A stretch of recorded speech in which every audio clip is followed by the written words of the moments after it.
विधवा का संघर्ष। दुनिया में बिना किसी कमाते पुरुष के जीवन बिताना कितना मुश्किल होता है और ख़ास करके किसी गृहिणी के लिए। ये बात कुछ महीनों पहले ही विधवा हुई विमला से बेहतर कौन जान सकता था। कार एक्सीडेंट में पति की मृत्यु के बाद विमला पर तो जैसे दुखों का पहाड़ टूट पड़ा था। विमला को 2 बेटियां थीं जिनका पालन पोषण और पढ़ाई की जिम्मेदारी अब पूरी तरह से उस पर आ चुकी थी। उसके पति की थोड़ी बहुत सेविंग्स थी जो कुछ ही महीनों में अब शून्य होने को आई थी। भगवान जैसे उसकी कड़ी परीक्षा लेने पर तुला था, क्योंकि ले देकर उसके पास एक ही कमाई का जरिया था जो थी उसकी गाय। पर अब वो बीमारी से मर चुकी थी।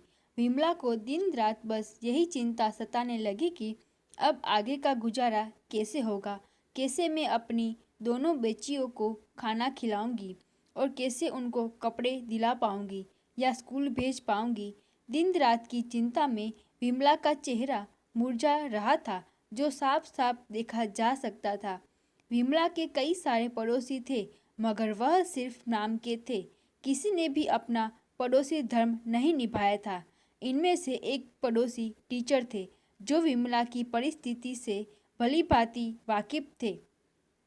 एक दिन इस टीचर ने विमला को अपने पास बुलाया और समझाया, देखो विमला, कुछ दिनों के लिए अगर मैं तुम्हारी मदद भी कर दूं, तब भी इससे तुम्हारा कोई भला ना हो पाएगा।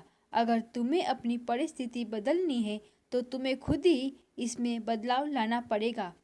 विमला ने बड़ी निराशा भरी आवाज़ में पूछा, भला मैं कर ही क्या सकती हूँ? मेरे पास तो कोई नौकरी भी नहीं है। टीचर ने कहा, नहीं नहीं विमला, मैं तुम्हें नौकरी करने के लिए नहीं कह रहा हूँ। मैं जानता हूँ कि तुम कढ़ाई बुनाई का काम बहुत अच्छा करती हो। बस इस काम में अपना मन लगा दो। जितना ज़्यादा कर पाओगी उतना यह काम करो। इसके अलावा तुम बाकी फालतू के खर्चे जैसे कि चाय का खर्चा कम कर दो। इसकी बजाय तुम लोग दलिया का पानी उबाल कर पी सकते हो। इससे चाय से होने वाले नुकसान से भी बचोगे और दलिया का पानी जो सेहत के लिए बहुत अच्छा है, ये तुम्हें और कई बीमारियों से बचाएगा। और इस तरह से तुम थोड़ा थोड़ा पैसा बचाकर अपने लिए फिर से गाय खरीद सकती हो और अपनी रुकी हुई जीवन की गाड़ी को आगे बढ़ा सकती हो। विमला को इस भले शिक्षक की बात में कुछ दम लगा। उसने वैसे ही किया जैसे इस टीचर ने उससे करने के लिए कहा था। और देखते ही देखते 1 साल बीत गया। साल के अंत में विमला के पास इतने पैसे बच गए थे कि वह एक गाय खरीद सके।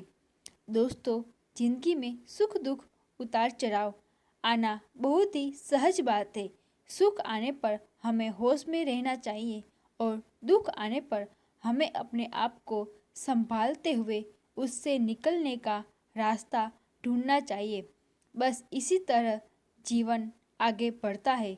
अगर आपको हमारा वीडियो पसंद आया हो तो उसे लाइक करें, शेयर करें, सब्सक्राइब करें। धन्यवाद दोस्तों।